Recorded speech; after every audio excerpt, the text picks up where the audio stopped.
Hola, ¿qué tal? ¿Cómo están? Bienvenidos y bienvenidas a este nuevo webinar que desarrollamos en el marco del Plan Federal de Formación y Capacitación en Gestión Pública del INAP. Como saben, estamos desarrollando un ciclo de distintos webinares en las temáticas que busca fortalecer y que busca difundir este Plan Federal de Formación y Capacitación en Gestión Pública, que tiene como destinatarios y destinatarias a los y las agentes que se desempeñan en las provincias y los municipios de todo nuestro país, así como también le damos la bienvenida a quienes nos acompañan desde distintos organismos nacionales. Hoy vamos a presentar una actividad que se denomina Comunicación y Accesibilidad para Personas con Discapacidad, orientaciones para pensar espacios de gestión inclusivos, y que tiene que ver con una de los módulos temáticos que nosotros buscamos trabajar desde este plan federal para la atención de la discapacidad y cómo necesitamos incorporar algunas herramientas para trabajar desde los distintos organismos en los que nos desempeñamos. Así que en el día de hoy esta actividad tiene que ver con el convenio que hemos desarrollado, que hemos firmado junto con la Universidad Nacional de Rosario, y el equipo que nos va a acompañar en la actividad viene de esa universidad, así que le agradecemos enormemente a todo el equipo docente, a todo el equipo de gestión de la Universidad Nacional de Rosario, con quienes venimos también trabajando en otras actividades. En particular, hoy nos van a intentar ofrecer algunas orientaciones para pensar el trabajo con y para personas con discapacidad, definir buenas prácticas para desarrollar una comunicación inclusiva y accesible hacia personas con diferentes requisitos de accesibilidad, y establecer algunas pautas y criterios metodológicos para producir documentos accesibles. En el día de hoy vamos a contar con la presencia de la licenciada Miriam Viderjan. Ella es licenciada en Comunicación Social, es docente extensionista e investigadora, es profesora de la Cátedra Extensión y Ciudadanía en la carrera de Comunicación Social de la Facultad de Ciencia Política y Relaciones Internacionales de la Universidad Nacional de Rosario. Ha cursado la maestría en Comunicación Digital Interactiva de la Universidad Nacional de Rosario, vinculando sus estudios en Comunicación, Accesibilidad y Tecnologías. Actualmente es directora de la Dirección de Inclusión y Accesibilidad del Área de Derechos Humanos de la Universidad Nacional de Rosario. Lleva adelante diferentes proyectos de extensión y vinculación sobre la temática discapacidad en perspectiva de derechos humanos. Es representante titular en la Red Interuniversitaria de Discapacidad del Consejo Interuniversitario Nacional y representante titular ante el Comité Académico Accesibilidad y Discapacidad de la Asociación de Universidades Grupo Montevideo. Coordinó durante varios años la Secretaría de Extensión en la Facultad de Ciencia Política de la Universidad Nacional de Rosario y fue representante titular por esa misma facultad ante la Comisión Universitaria de Discapacidad, actividad que desempeñó durante varios años. Además de Miriam, nos va a acompañar como expositor invitado Guillermo dos Santos. Guillermo es máster en discapacidad física, psíquica, sensorial y tercera edad por la Universidad Politécnica de Cartagena, España. Es bioingeniero de la Facultad de Ingeniería de la UNER. Es integrante de la Dirección de Inclusión y Accesibilidad del Área de Derechos Humanos de la Universidad Nacional de Rosario. Es docente interino, es integrante de la organización Movida, Movimiento por Vida Autónoma de las Personas con Discapacidad de Rosario, y es representante suplente en la Red Interuniversitaria de Discapacidad del Consejo Interuniversitario Nacional. Además, es representante titular ante el Comité Académico de Accesibilidad y Discapacidad de la Asociación de Universidades Grupo Montevideo. Fue coordinador del Programa de Inclusión y Tecnologías para Personas con Discapacidad de la Dirección de Educación Técnica, Producción y Trabajo del Ministerio de Educación de Santa Fe entre 2016 y 2019, entre varios otros cargos que ha tenido vinculados con estas temáticas, y es docente de posgrado y proyectos de investigación y extensión en varias materias. Así que, bueno, les damos la bienvenida a ambos, así como también a los dos intérpretes que nos van a estar acompañando, a los dos expositores, justamente para garantizar que esta pueda ser una actividad realmente con una mirada inclusiva. Así que les agradecemos muchísimo por habernos acercado a esta propuesta en este tema tan central, y no robamos más tiempo a la presentación para que podamos desarrollarla. Como siempre, agradeciendo la presencia y quedando a disposición para todos sus comentarios, consultas y lo que quieran intercambiar a través del chat. Muchas gracias y que sea una buena jornada. Hola a todos y todas, bienvenidos a este ciclo de conferencias. Mi nombre es Miriam Viderjan, soy licenciada en Comunicación Social, docente en la Facultad de Ciencia Política y Relaciones Internacionales de la Universidad Nacional de Rosario. Estoy en la Dirección de Inclusión y Accesibilidad del área de Derechos Humanos, también de la UNR, y para este webinar me acompaña mi compañero Guillermo Dos Santos, quien es bioingeniero y magíster, y también se desempeña como docente en distintos niveles de la educación. Están con nosotros y nos acompañan Janina Fiorino y Leticia Gaglianese. Ambas son nuestras intérpretes de lengua de señas que trabajan en conjunto con el Círculo de Sordos de la ciudad de Rosario. Hoy vamos a presentar comunicación y accesibilidad para personas con discapacidad, orientaciones para pensar espacios de gestión inclusivos. El objetivo un poquito de hoy es poder ofrecer orientaciones para pensar el trabajo para y con personas con discapacidad. Brindar también buenas prácticas para desarrollar una comunicación inclusiva y accesible hacia personas con diferentes requisitos de accesibilidad. Y también poder promover la tecnología como una herramienta facilitadora para la accesibilidad y la autonomía. Vamos a comenzar primero haciendo un breve marco de conceptualización sobre la discapacidad, algunas categorías importantes que son para nosotros como discapacidad, inclusión y accesibilidad. Luego vamos a trabajar algunas buenas prácticas también para desarrollar una comunicación inclusiva y modos también para generar espacios laborales que respeten la diversidad. Para finalizar, vamos a presentar algunas pautas y criterios metodológicos también para poder producir documentos accesibles y también herramientas tecnológicas para la accesibilidad comunicacional. Ahora continuamos con mi compañero Guillermo. Gracias, Miriam. Bueno, hola a todos y a todas. Como bien marcaba Miriam, bueno, vamos a comenzar con un pequeño marco conceptual desde donde nosotros trabajamos en la temática. La idea de esto es que ustedes puedan tener no solo algunos de estos conceptos más teóricos, sino poder empezar a pensar la discapacidad y a las personas con discapacidad en función de estos distintos modelos o distintos paradigmas con los cuales vamos a comenzar. Hay tres modelos que son los más difundidos, los más trabajados. El primero de ellos es el modelo de prescindencia. Esto más que nada tiene que ver con lo que pasaba o en la forma en que se pensaba en la antigüedad y hasta comienzos del siglo XX sobre todo.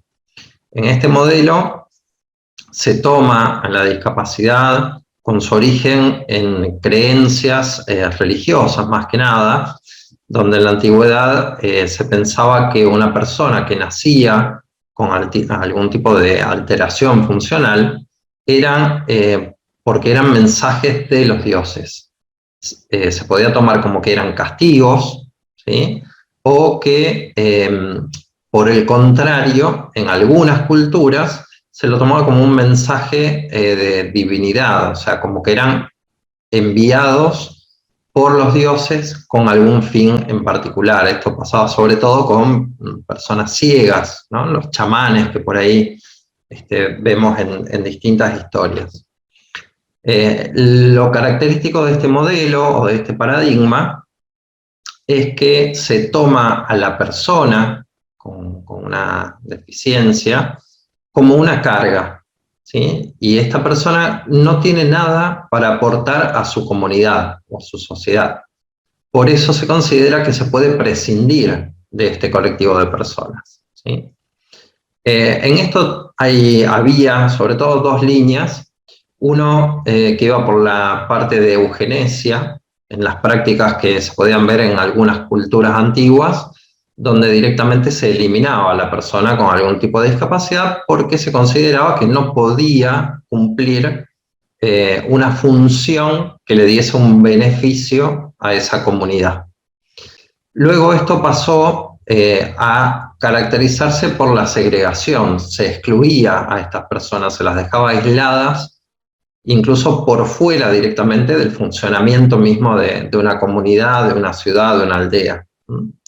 Luego, con el paso del tiempo, esta segregación fue tomando distintas características o distintas formas de segregación, podríamos decir. Entonces, se fue tomando a la persona con una deficiencia como objeto de caridad, como sujetos de asistencia, sujetos problemas, individuos no aptos o sujetos de protección.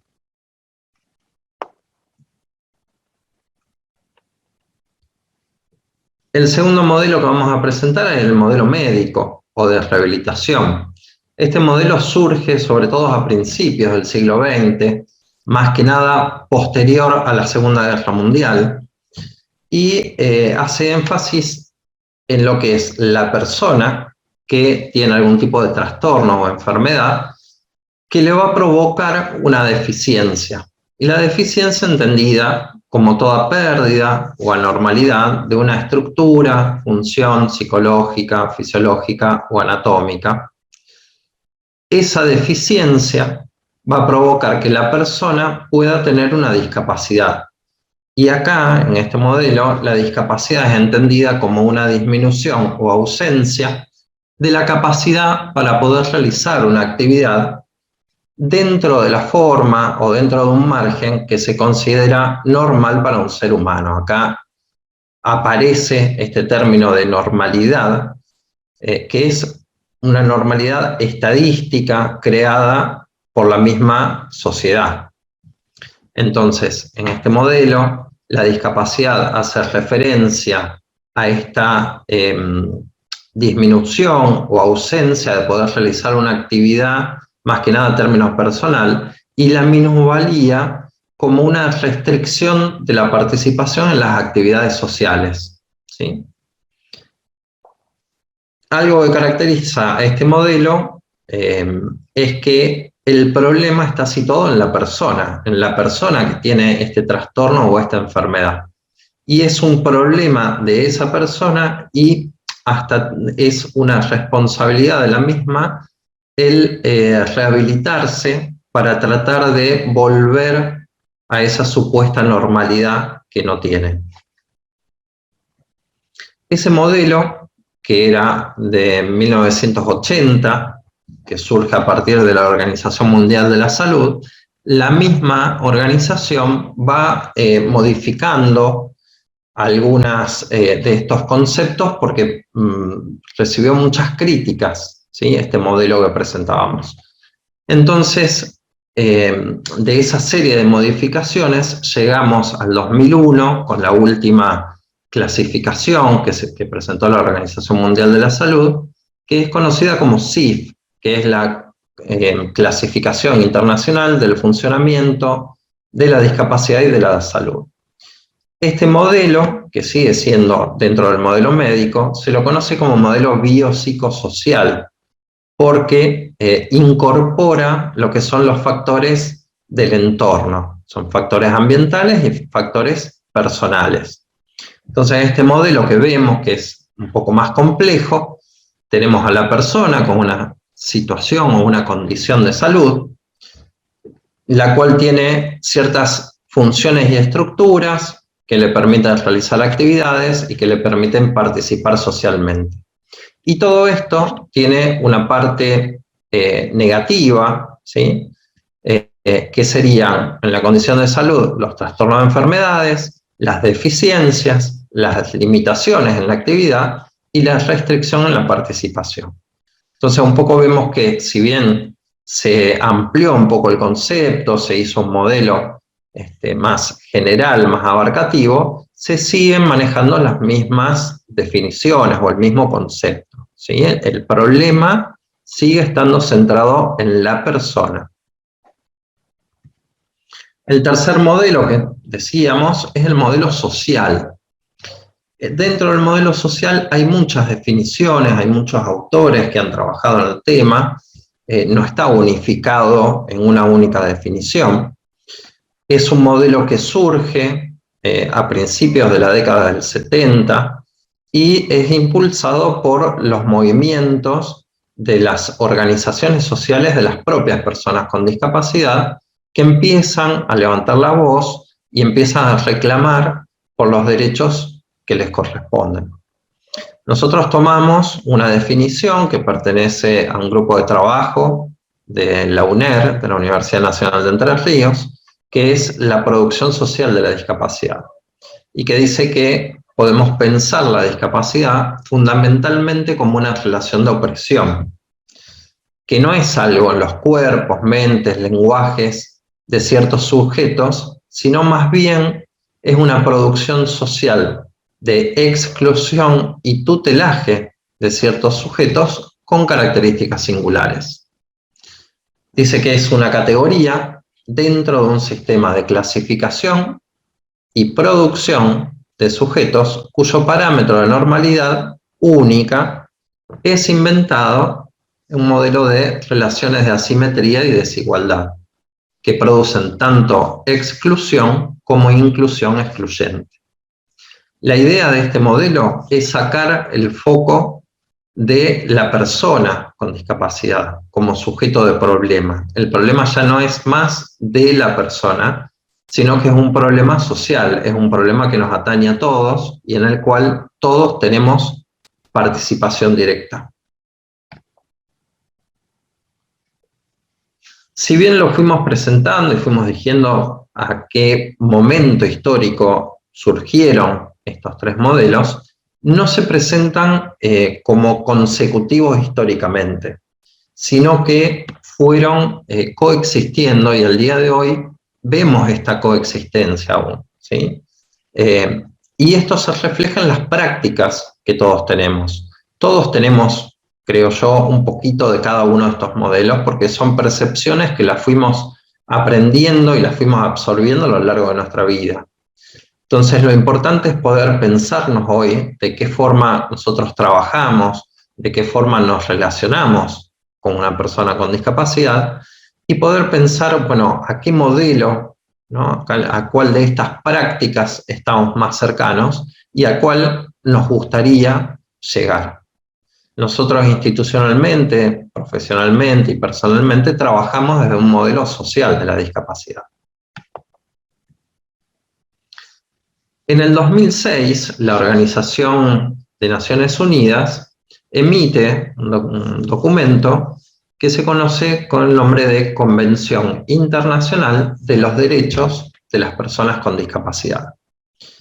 En el 2008, la Argentina ratifica la convención y le otorga un nivel a la par de la Constitución argentina. Es decir, la convención está por encima de todas las leyes nacionales y provinciales anteriores y posteriores, lo cual convierte a la convención en una herramienta sumamente importante para poder luchar por los derechos de las personas con discapacidad.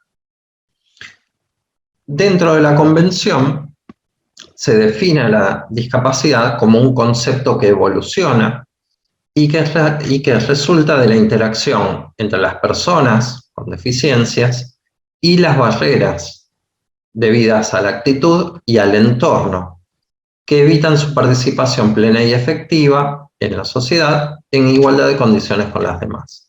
Es decir, vuelve un poco a la definición de la Organización de Salud, pero menciona que la discapacidad surge cuando la persona que tiene una deficiencia se encuentra con una barrera. Estas barreras pueden ser tanto del entorno como actitudinales. Y esas barreras son las que impiden que la persona pueda participar activamente en la sociedad.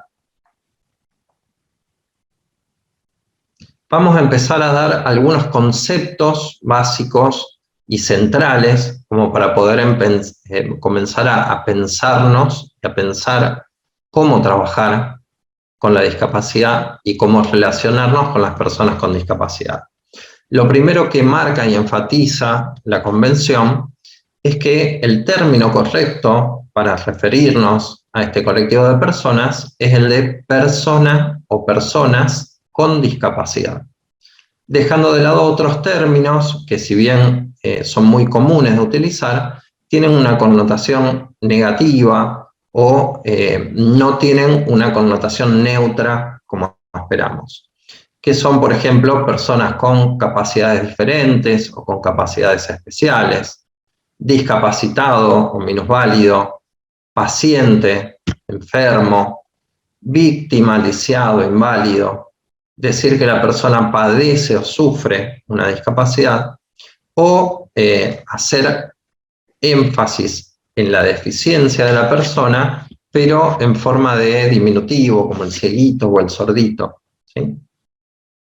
Y en este concepto, sobre todo, es rescatar que se hace énfasis en nombrar anteponiendo la palabra persona, ¿sí? Esto parece por ahí muy obvio, pero al día de hoy todavía es necesario hacer énfasis en esta terminología y en esta forma de referirnos a este colectivo.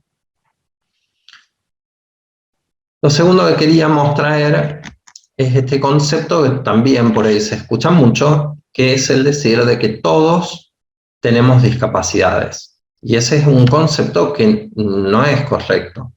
Podemos sí decir de que todos tenemos limitaciones funcionales, al igual de que todos tenemos distintas capacidades, ¿sí? Ahora, esas limitaciones no siempre se reflejan o implican que uno tenga una discapacidad. Podemos pensar en algo muy común como es el uso de anteojos. Es una limitación que muchos tenemos, limitaciones para poder ver de forma correcta. Ahora, no siempre eso se considera una discapacidad. Se considera cuando uno sobrepasa o está por debajo de un umbral que, como decíamos antes, es un umbral de normalidad que es construido estadísticamente, socialmente. De la misma forma, podemos decir de que no todos somos discapacitados, justamente por lo que decíamos. E incluso acá podemos entrar en una trampa. Si decimos de que todos somos algo, entonces nadie lo es.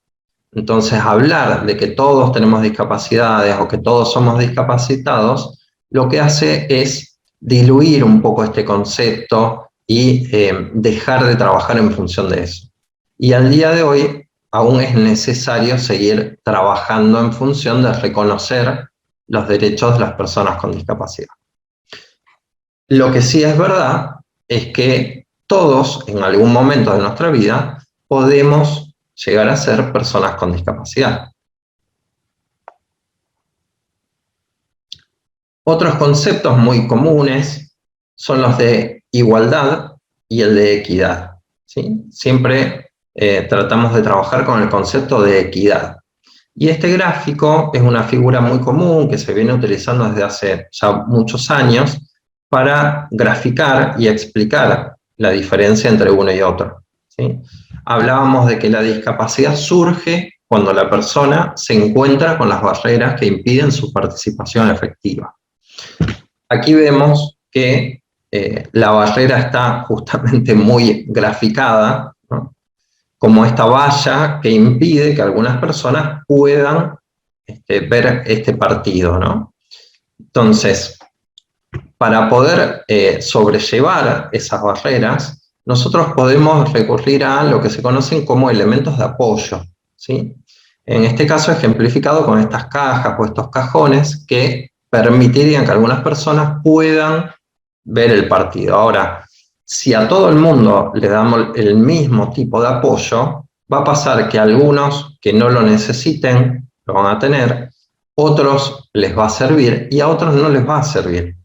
Entonces, la idea de equidad es poder brindar estos apoyos de acuerdo a las necesidades, a las capacidades y a las preferencias de cada persona. O sea, revalorizar y tomar lo que es la diversidad de todos los sujetos. Y en los últimos años comienza a aparecer este tercer gráfico superador, donde nos invita a pensar de que hay otra forma. Esta valla que tenemos, en primer lugar, deberíamos pensar si es necesaria esa valla, si esa barrera la podemos directamente eliminar, ¿sí? Y si no es posible, bueno, pensar en otras opciones, como por ejemplo, cambiar, en este caso esa valla, cambiar el material, cambiar ese concepto, para que, si bien esa valla está, no significa una barrera para ninguna de las personas. Vamos a comenzar a dar algunas pautas generales que estuvimos pensando y que también lo van a poder encontrar en la bibliografía, como para poder comenzar a pensar junto a ustedes en cómo es la práctica que generalmente ustedes tienen en sus días de trabajo y de qué manera podemos modificar y mejorar en función de lo que estamos conversando. Lo primero es que podemos pensar, o deberíamos pensar a la persona con discapacidad como una persona con derechos, y a esto es lo que nos invita la Convención, ¿sí? Dejar de pensar en esa persona como un sujeto de asistencia o como una persona enferma y comenzar a pensar en la persona como que tiene derechos que nosotros debemos respetar y debemos incluso trabajar para hacerlos cumplir. La segunda pauta es prestar atención a la persona y no a la discapacidad, no prestar atención a la deficiencia en sí, ¿sí? Revalorizar, por eso decíamos antes, en el término de persona con discapacidad. Hace hincapié en esto. La tercera es trabajar desde el paradigma social de la discapacidad, como decíamos que nosotros hacemos e invitamos a que ustedes también puedan hacerlo. La cuarta es promover percepciones positivas o neutras sobre la discapacidad. ¿Sí? En esto también tener cuidado de no excedernos en esto en cuanto a percepciones que son demasiado positivas, ¿sí? Esto que decíamos, como tratar a la persona como con capacidades especiales, ¿no? Lo correcto o lo mejor sería pensar a la persona o a la discapacidad con una percepción neutra, ¿sí? La última pauta sería evitar el uso de estereotipos y de términos peyorativos, como decíamos antes. Yendo a cosas más concretas, por ahí que tienen que ver con el trabajo o con la forma diaria de relacionarnos con estas personas, la principal y la más importante que vamos a estar remarcando es el de siempre preguntarle a la persona si es que necesita ayuda. Primero preguntar si necesita ayuda y luego preguntar de qué forma podemos ayudar, ¿sí? Esto es sumamente importante. Junto con esto viene la segunda pauta, que es no tomar decisiones por la persona acerca de lo que puede o no hacer, ¿sí? Esto también es muy común, incluso cuando uno ve o se dice de situarnos en el lugar del otro como algo positivo, eso es bueno, pero no presuponer qué es lo que esa persona va a poder hacer o qué es lo que no va a poder hacer. Ninguna persona con discapacidad se va a ofender o le va a molestar si nos acercamos y le preguntamos si necesita ayuda. Otra cosa muy importante es siempre hablar directamente a la persona con discapacidad, no a su acompañante. Esto es muy común y en personas con distintos tipos de discapacidad, ¿sí? Siempre referirnos hacia la persona. Si la persona no se puede comunicar, bueno, nos lo va a hacer saber esa persona o el acompañante si es que tiene. Por otro lado, también siempre debe haber disponibles distintas formas de comunicación, ¿sí? Como lo estamos haciendo en este caso, nosotros no sabemos a quién va a llegar esta capacitación, no sabemos si del otro lado va a haber una persona sorda o con hipoacusia, pero sí debemos asegurarnos de tener nuestras compañeras intérpretes que puedan hacer accesible esta información que estamos transmitiendo. Y por último, tratar a la persona como le gustaría que lo traten a usted. Esto también parece algo muy obvio, pero es una buena práctica. Pasando a lo que son pautas o recomendaciones, específicamente dentro de cada tipo de discapacidad, vamos a comenzar con lo que tiene que ver con personas con una discapacidad motriz o con movilidad reducida. Y acá vuelve a aparecer, esto no es un error, no es casual, preguntar si necesita ayuda y de qué forma hacerlo. Volvemos a remarcar esta pauta. La segunda, como vemos acá, es que las sillas de ruedas, los bastones y las muletas pueden ser imprescindibles para quien los usa. Entonces, por un lado, tener, podríamos decir, respeto con estos elementos, no alejárselos de la persona, no tocarlos, ¿sí? No, si es una persona en silla de ruedas, por ejemplo, no ponerse a jugar y a mover a la persona sin preguntarle o sin pedirle permiso. Y por otro lado, también saber de que no todas las personas que utilizan este tipo de elementos de apoyo, de ayuda, las necesitan permanentemente. Hay personas que tal vez llegan en sillas de ruedas, pero que se pueden parar y hasta tal vez pueden caminar. Entonces, siempre es importante preguntar. Al conversar con una persona, siempre ubicarse de manera que ninguno tenga que hacer un esfuerzo para mirarse, ¿sí? Esto tiene que ver con también crear una empatía con esa persona. Sobre todo si es una persona en silla de ruedas, que va a estar obviamente sentado más bajo, bueno, poder también sentarnos o poder ubicarnos de forma de que no le cause una incomodidad el poder mirarnos a los ojos para conversar de igual a igual. Por otro lado, siempre mantener lo que son las rampas, pasillos y aberturas sin trabas ni obstáculos, para que las personas se puedan desplazar de manera autónoma e independiente. Y por último, colocar los objetos a una distancia y alturas al alcance de las manos de las personas, ¿sí? Si la persona está sentada en una silla de ruedas, bueno, comprender de que su alcance también va a ser menor en cuanto a la altura o en cuanto a poder acceder a ciertos objetos si hay elementos que están impidiendo o obstaculizando, digamos, la llegada a ciertos objetos, a los escritorios, a los mostradores. Bueno, Miriam, te paso aquí la palabra.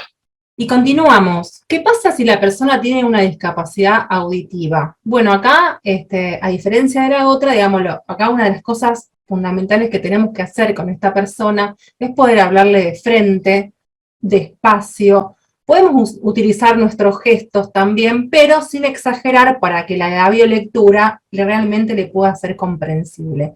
Entonces, una de las cosas que nosotros tenemos que hacer es poder modular bien, poder hablar bien y modular, de manera que la persona no tenga inconvenientes a la hora de poder interpretar nuestros labios, nuestra labiolectura.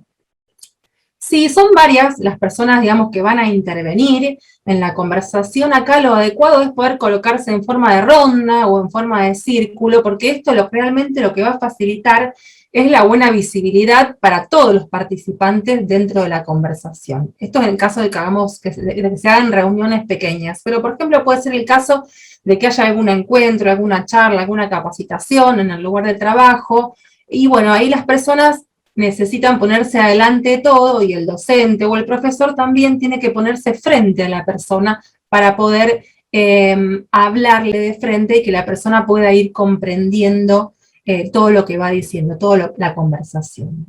Lo mejor y lo más interesante de esto es que pueda haber una persona, digamos, un intérprete en lengua de señas para poder interactuar con la persona sorda, que no está oralizada. Pero siempre recordemos, como ya dijimos en las pautas generales, que cuando la persona venga acompañada por algún intérprete, por algún familiar, o por alguna otra persona, siempre tenemos que mantener el contacto con la persona, mantener el contacto visual con la persona y no con su acompañante.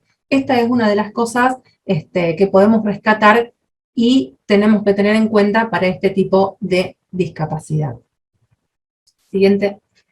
¿Qué pasa si la persona tiene una discapacidad visual? Bueno, aquí, digamos, cuando nos encontremos en atenciones o en atención al público con alguna persona con discapacidad visual o disminución visual, siempre una de las cosas más importantes que tenemos que hacer es poder presentarnos ante la persona. La persona no nos está viendo, entonces tiene que saber que nosotros estamos a su lado, que puede ser para ofrecer nuestra ayuda. Por supuesto, hay que hablarle y prestarle atención también a la persona. Siempre preguntar antes de ofrecer ayuda, ¿no? Ser precisos, ser específicos en el mensaje y no sustituir, esto es muy importante, no sustituir el mensaje o el lenguaje oral que podamos hacer con nuestras palabras por gestos. Simplemente lo más importante acá es poder hablarle. Si esta persona tiene un perro guía, estos perros guías, lo más recomendable es no tocarlos, porque los perros están preparados y están trabajando. Lo mismo si la persona utiliza algún tipo de bastón. El bastón, digamos, no se lo debemos sacar a la persona, sino que no lo debemos tocar al bastón. Y cuando hablamos de bastón, también les contamos que existen 3 tipos de bastones que pueden tener las personas con discapacidad visual, de 3 colores diferentes. Uno es el color blanco, otro es el color verde, y uno que es combinado, que es color blanco y rojo. El blanco, por ahí es el que más usado, es para las personas ciegas. Después tenemos el bastón verde, que es para las personas que tienen baja visión. Y por último, el bastón combinado, blanco y rojo, son para aquellas personas sordociegas. Así que me parece que este es un dato muy importante también para tener en cuenta. Una de las cosas, digamos, también importantes para las personas con discapacidad visual es que pueden precisar, para poder, digamos, llegar al contenido de la información o lo que le tengamos que dar en su momento, diferentes formas de poder acceder a esa información. Puede ser en formato braille, puede ser también en formato macrotipo, o tal vez puede ser que las personas con discapacidad visual utilicen sus computadoras o sus teléfonos celulares a partir de lectores de voz, que son, digamos, justamente son traductores, le va traduciendo todo lo que aparece en la pantalla. Por eso esto es muy importante, porque nosotros, el material que le ofrezcamos, el material que le entreguemos, tiene que estar en condiciones accesibles. Ahora después vamos a ver cómo podemos producir un documento o un contenido accesible. Ya sabemos que hay diferentes formas de presentarlo. También, bueno, si la persona tiene alguna discapacidad intelectual, limitaciones tal vez en la comprensión, alguna dificultad en el habla, o tal vez alguna discapacidad psicosocial, acá lo más importante creemos que es tener paciencia, ¿no? Tratar de comprender, prestando siempre atención, sin interrumpirla a la persona y tratando de que pueda decir o hablar o comentar toda la idea de lo que en ese momento necesita o está requiriendo en el lugar, digamos, donde se acerca. Si no le comprendemos, bueno, vamos a tener que tratar de pedirle que nos vuelva a explicar o tal vez sugerirle algún otro medio de comunicación. Acá siempre, digamos, la actitud comprensiva hay que tenerla siempre en cuenta, digamos, y como dijimos anteriormente, prescindir de estos prejuicios y de las actitudes también estigmatizantes.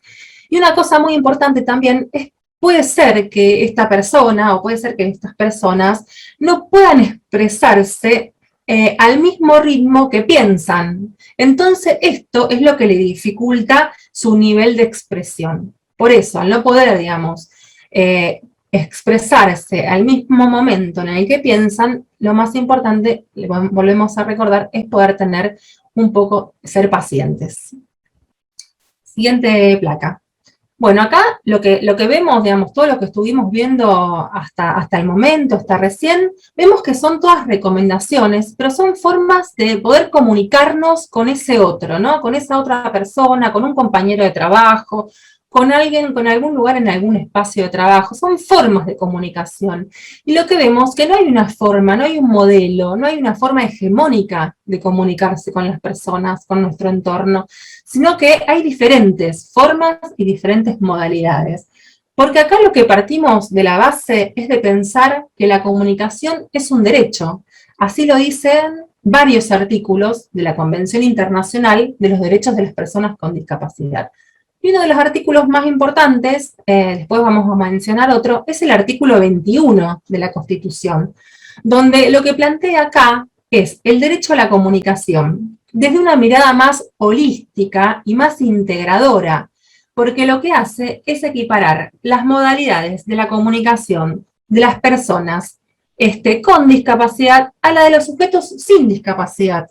Entonces dice, bueno, la comunicación valida múltiples formatos de comunicación.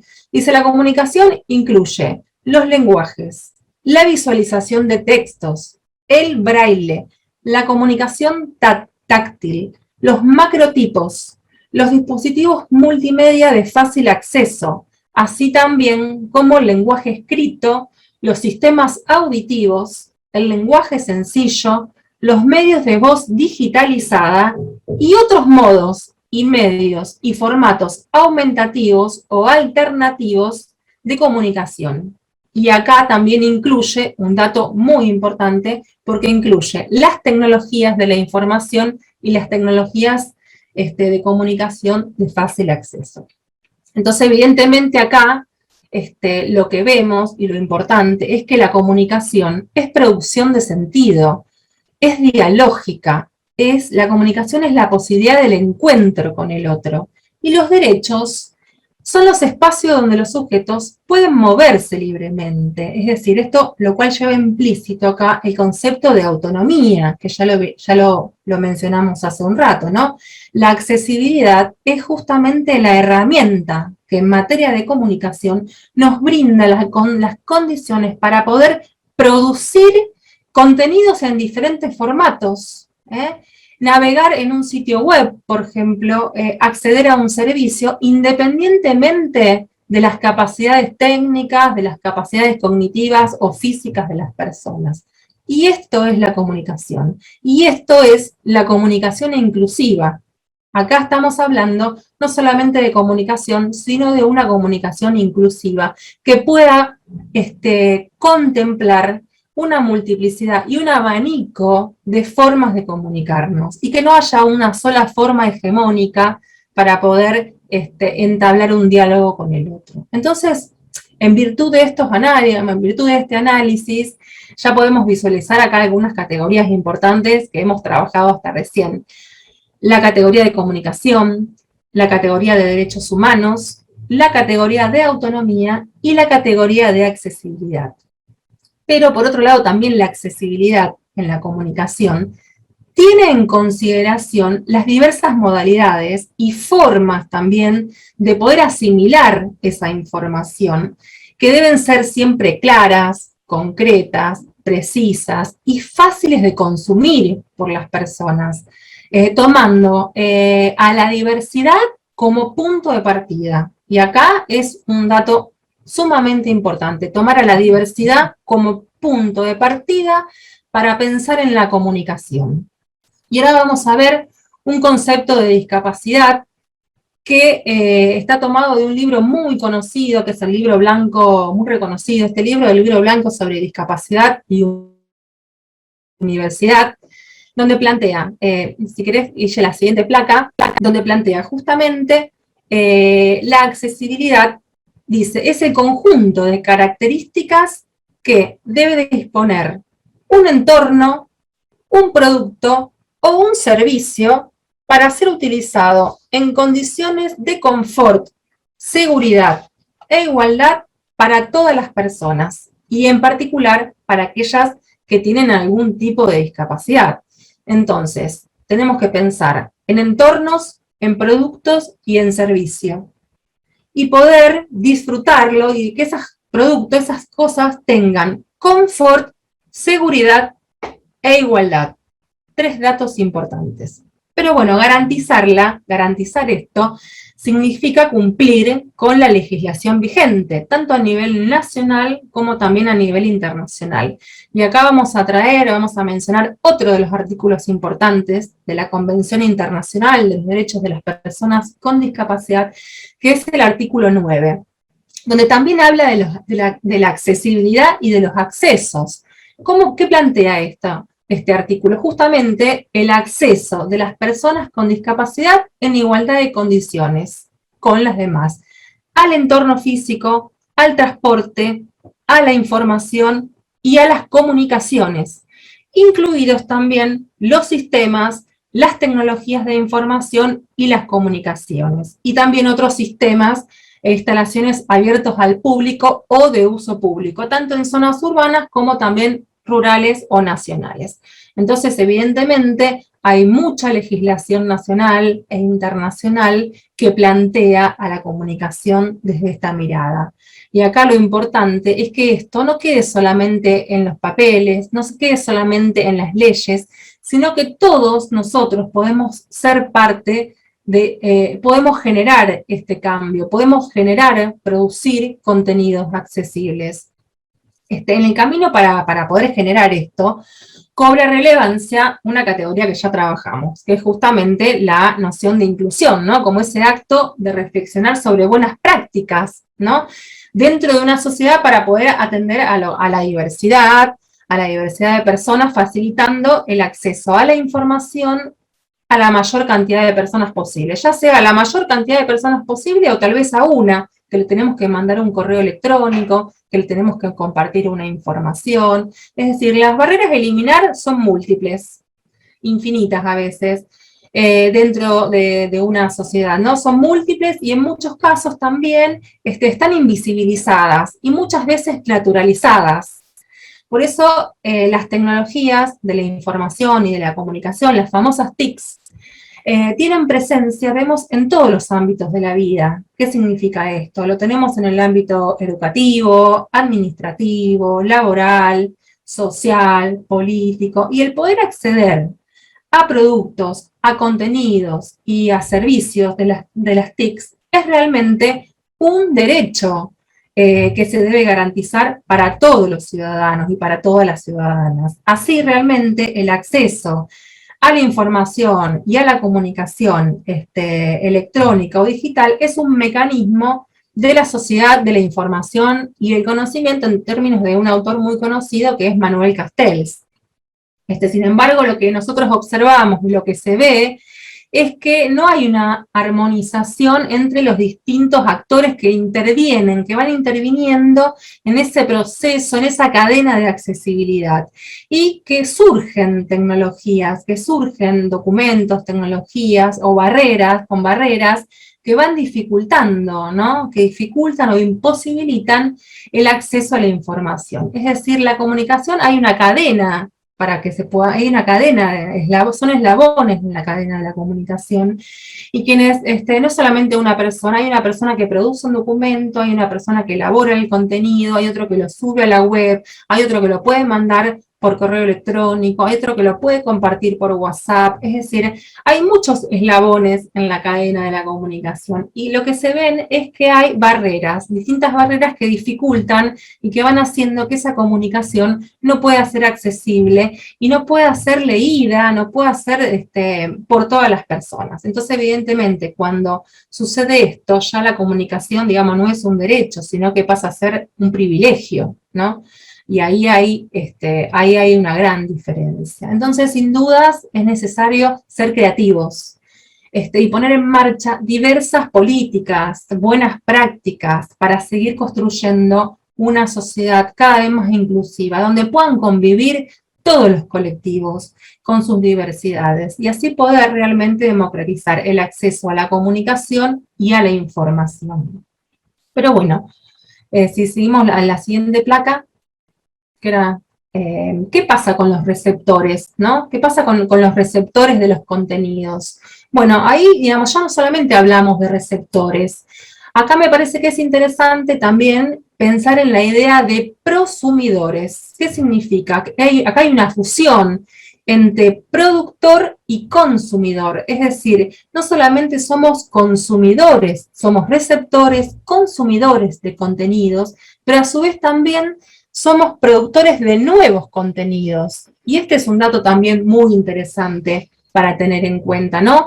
Cuando se crean contenidos accesibles, de cualquier tipo, de cualquier formato, textual, gráfico, sonoro, estos receptores, se advierte, ¿no? que estos receptores de contenidos, hay personas que realmente tienen alguna limitación física, sensorial, cognitiva, y encuentran problemas para poder acceder a la información.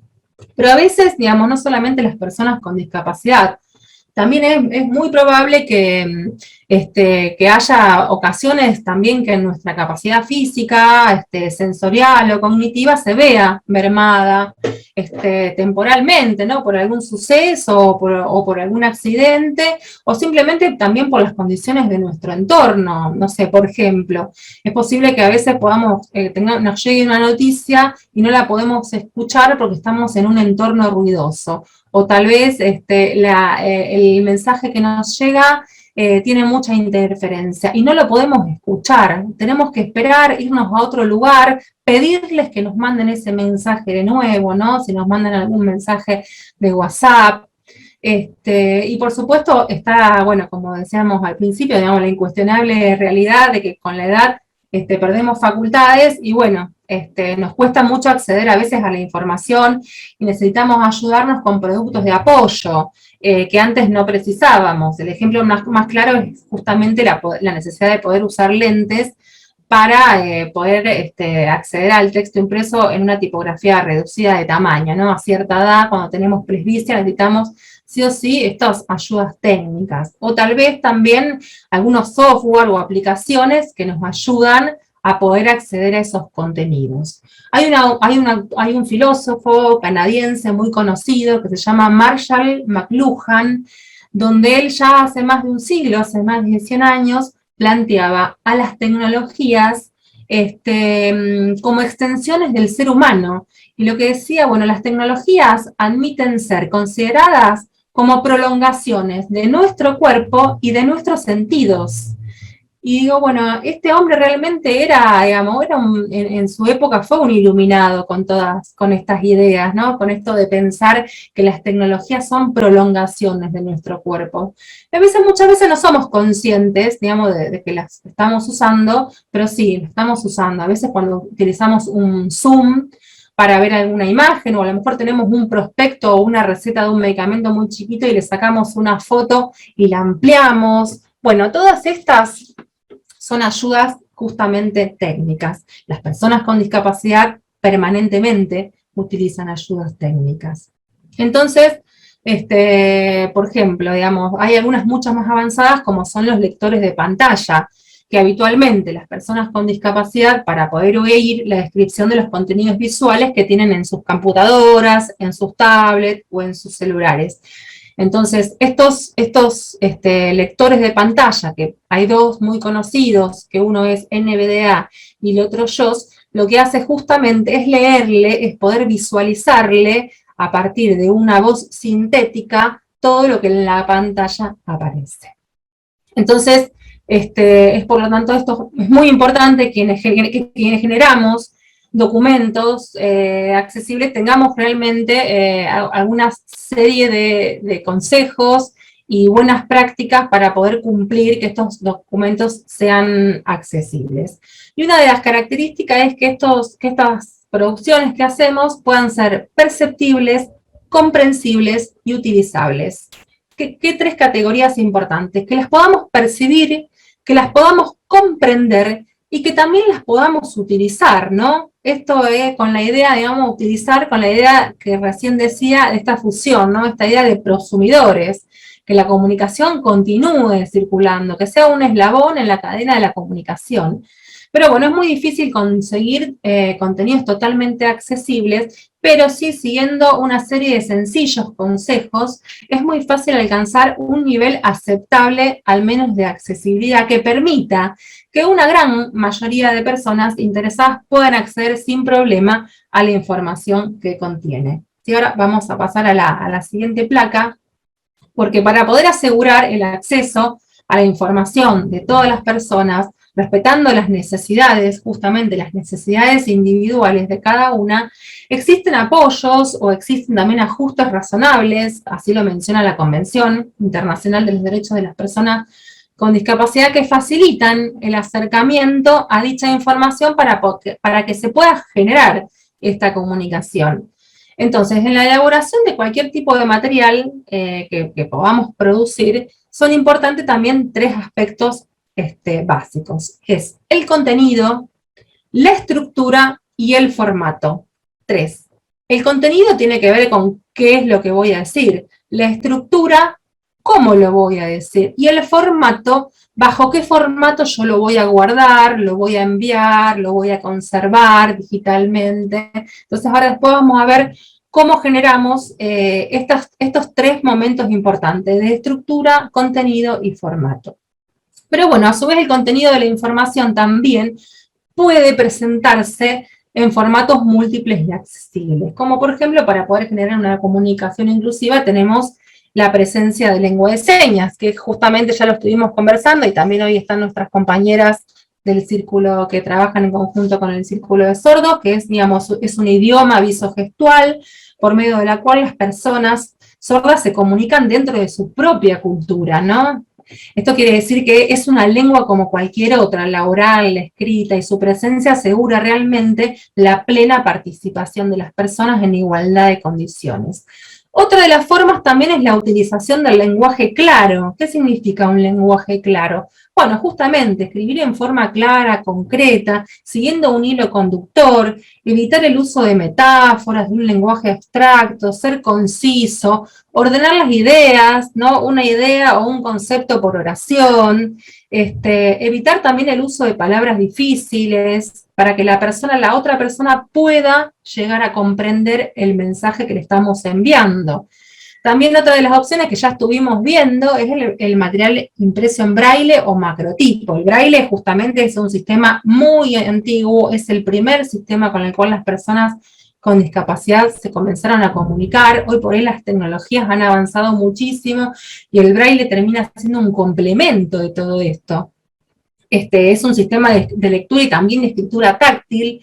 Consiste en celdas, en puntos, bueno, con relieves, donde, bueno, hay una matriz, filas y columnas, y las personas pueden también acceder a la información a partir del braille. También tenemos macrotipo, que es una tipografía en tamaño un poco más grande de la habitual. La habitual puede ser un 12 o un 14. Cuando hablamos de macrotipo, estamos hablando de una tipografía a partir del tamaño 28. También otra de las cosas importantes es el material en formato digital accesible, es decir, la accesibilidad en los textos digitales tiene dos puntos fundamentales: el acceso a la información por parte de las personas con discapacidad y el funcionamiento asistido de los dispositivos usados para las personas también con discapacidad. En este contexto, acá el desafío es identificar esas herramientas que van a proveer el acceso a la información digital fácilmente. A la hora de armar un documento o de generar un documento, siempre lo tenemos que hacer en formato Word. Word es el formato como más accesible y el que más se sugiere. Hay otros también, como es el ODT o también un PDF Reader. Pero nunca guardemos un documento en formato imagen o en formato JPG, porque ese formato los lectores de pantalla no lo van a ver y la persona no va a poder ver qué es lo que estamos enviando. Si mandamos una imagen, si mandamos algún logo, una imagen, o lo que sea, vamos a tener que describir qué enviamos. Tenemos que describir de la manera más objetiva posible qué estamos enviando cuando se tratan de imágenes o de JPG. Pero sí, digamos, enviamos un documento que sea en un formato Word. También tenemos que tener en cuenta tres cosas importantes: la tipografía, el tamaño y la justificación. La tipografía siempre debe ser en un tamaño 12, como dije recién, debe ser sencilla también. Recomendamos tres tipos de tipografía, que es la Verdana, la Arial y la Helvética, que justamente son tipografías que se les llama de palo seco, no tienen relieves o son sin serif, como comúnmente se menciona, y son tipografías que los lectores de pantalla y que las personas con baja visión pueden llegar a ver, y a su vez también no se van a confundir cuando tengan una tipografía de palo seco. También, digamos, tenemos que pensar cómo justificamos y las viñetas. Cuando hablamos de justificación, siempre tenemos que hacerlo a la izquierda, porque a la izquierda esto ayuda a encontrar el principio del renglón. Y también cuando utilizamos viñetas, bueno, debemos utilizarlas, tanto las viñetas como las numeraciones, para resaltar los aspectos de interés o los inicios de algún apartado o de algún párrafo. Otra de las cosas también a tener en cuenta es el tipo de contraste, ¿no? Tenemos que ser cautelosos con eso.